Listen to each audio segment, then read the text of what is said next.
میرے رسول پاک صلی اللہ تعالیٰ علیہ وآلہ وسلم ارشاد فرماتے ہیں کہ تمہیں بتاؤں گھروں میں سب سے بہترین گھر کون سا ہوتا ہے؟ او میرے بھائیوں، وہ کتنا کو بہترین گھر ہے جسے مدینے والے رسول نے بہترین کہہ دیا ہے۔ فرمایا تمہیں بتاؤں نا گھروں میں بہترین گھر کون سا ہے؟ ہم سمجھتے ہیں ٹائلیں اچھی ہوں، کمرے ہوادار ہوں اور کچن انواع اقسام کے کھانوں سے بھرا ہوا ہو، سین اچھا ہو اور جناب ہر چیز کی سہولیات گھر میں ہو، امن ہو، سکون ہو۔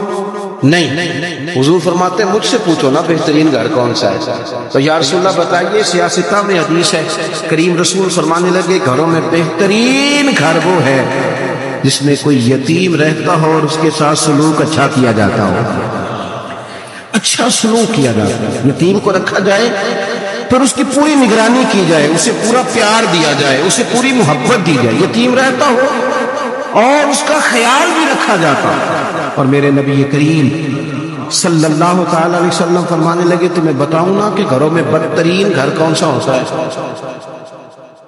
بدترین گھر کون سا ہے؟ حضور بتائیے، فرمایا جس میں کوئی یتیم رہتا اور اس کے ساتھ سلوک نہ صحیح کیا جاتا، اس کو تکلیف دی جاتی ہو، وہ کرب میں ہو، وہ تکلیف میں ہو، وہ اذیت میں ہو۔